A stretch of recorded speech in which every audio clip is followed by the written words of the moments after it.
y'all, it's Kate, and today I'm going to be talking about Queen of Shadows by Sarah J. Maas. This glorious freaking book. Yeah, I'm pretty obsessed.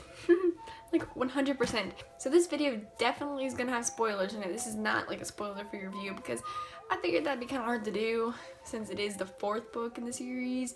So I was like, okay, I'm just going to talk about what I'm thinking right now after reading it.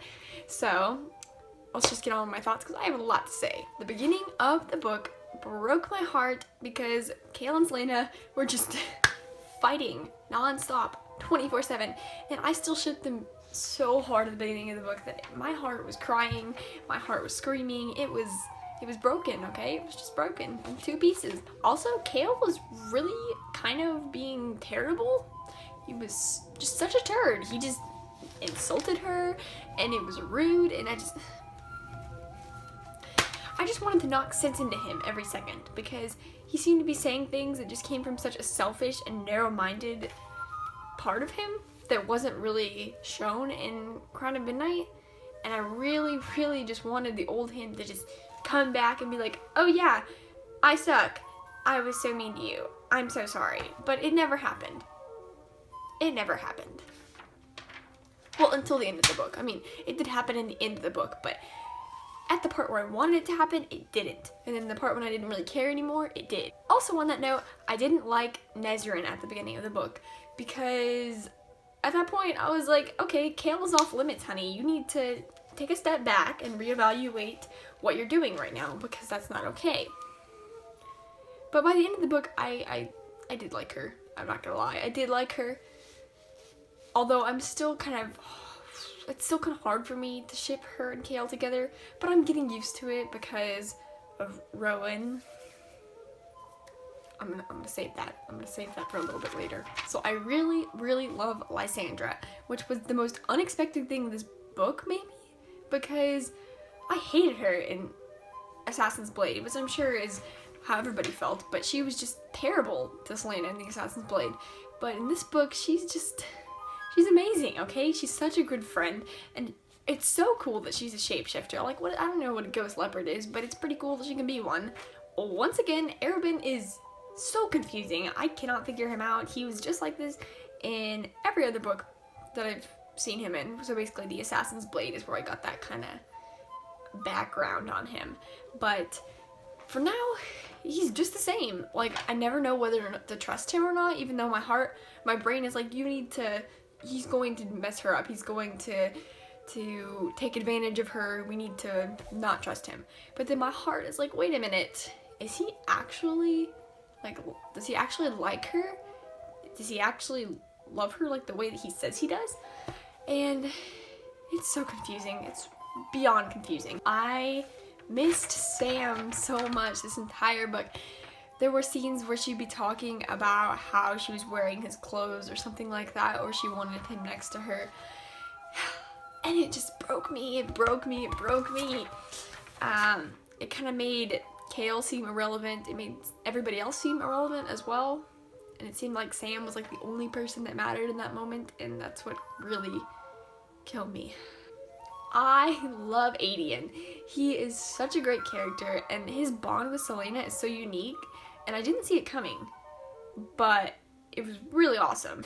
But what's funny is that I pictured him completely differently in my head from the last book. I pictured him as this really tall, lanky, skinny kind of guy with blonde hair.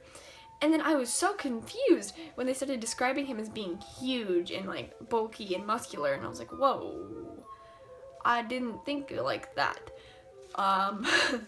But now I have him right in my head, but before I had the wrong image entirely. I'm not a huge fan of Manon and Elodie's story. The whole time I was just like, well, they don't really connect, and I don't really care. I was 0% invested in them the whole time because I just wanted to know what was coming next with Aelin and Rowan and maybe even Kale and maybe even Dorian, but it's just, I wasn't feeling Manon, and I wasn't in Airfire either. The only part when I started to like Manon was the scene where they all kind of connected. So when they were trying to rescue Lysandra.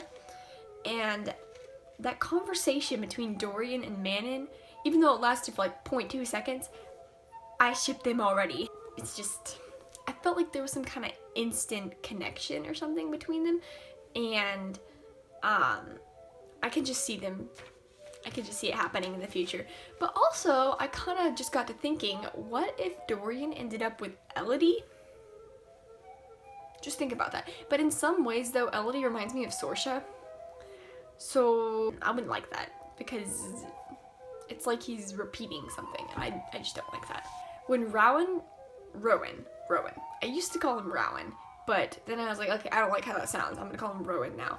So when Rowan returned, and so he and Kale were in the same place, I was like, wait a minute, why do I like Rowan more now? And I was like, wait a minute, I think I shipped them together. Hold on, this is monumental. And it just kind of grew from there, obviously. And I don't remember which scene it was, but then I just suddenly shipped Aelin and Rowan like a truck. Like I was just hit by a truck. And it was just like, oh, there's the ship. And there it goes. It sailed. Except it hasn't completely sailed yet, but it's pretty sailed. I'm just gonna like make a list of all the scenes between Aelin and Rowan that just killed me. I'm just gonna list them right now. The first one being when they reunited. And even though it didn't kill me the first time, because I still wasn't at that point a huge shipper, but when I reread it, oh my gosh, it killed me. Their line when they say, tell me everything, they say it a lot of times, but I love that. The pianoforte scene in the orchestra, that dragon dress, oh my goodness, my feels were just exploding. And the fact that Rowan wore the almond scent stuff that Arobynn made Aelin wear, that was so sweet. It got me. When they were at the dinner with Arobynn and they were communicating with their heads, and then she said something about not wearing underwear and his knee just like hit the table. I think I laughed for 20 minutes, good 20 minutes. The gold nightgown, nothing else needed. The inn scene where he went and had to like splash water on his face, I also laughed for a good 20 minutes about that one. That was good too. I can't remember any other scenes, but there's probably even more. I thought I expected the plot twist where Arobynn's will gave everything to Celaena, and I thought, I was like, oh yeah, I knew it was coming, that was a big thing. But no, I didn't expect that she changed it herself. And then I read back and I'm just like, oh my god, she is so sneaky. She's just like going to the bank by herself and changing the will. Aelin has got a mind of her own, and she is a sneaky little thing. Manon frustrated me so much because her values are so messed up for the greater part of this book, and it's only near the end that she really, figures herself out and figures that she's the one that's thinking the wrong way. And that bothers me a lot. Something funny that came up was that Marath reminds me of Mordor, like a lot. Is it coincidence, or did Sarah J. Maas plan this? Was she inspired by Mordor? I'm just curious. I really love the parts where Aedion and Rowan defended Aelin from Kale, because Kale would say some pretty insensitive things, and so Aedion and Rowan just came to her rescue, and it warmed my heart. The fact that Aelin saved Manon from death, that got me. I was really, really into that scene, and I really loved that, and even though I was like, okay, she's gonna save her, isn't she?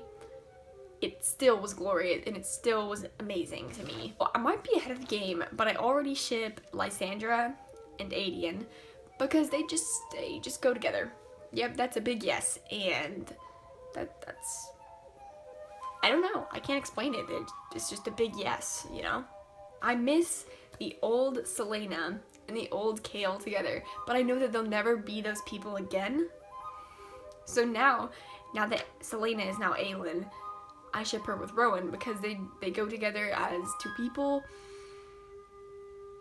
But Celaena and Rowan, no. But Aelin and Rowan, yes. It's so complicated. My mind is so messed up, and then there's still Sam, and I'm still grieving, It's hard. It's so hard. I think those are most of my thoughts. Pretty sure. Could be missing a lot. But the major ones, you know. Oh yeah, Kale. The fact that he's paralyzed at the end? Scary. Terrifying. Oh my god, what is going to happen?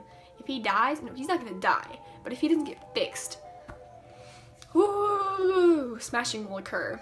So that's all that I have to say about Queen of Shadows. Let me just hold up this glorious book one more time.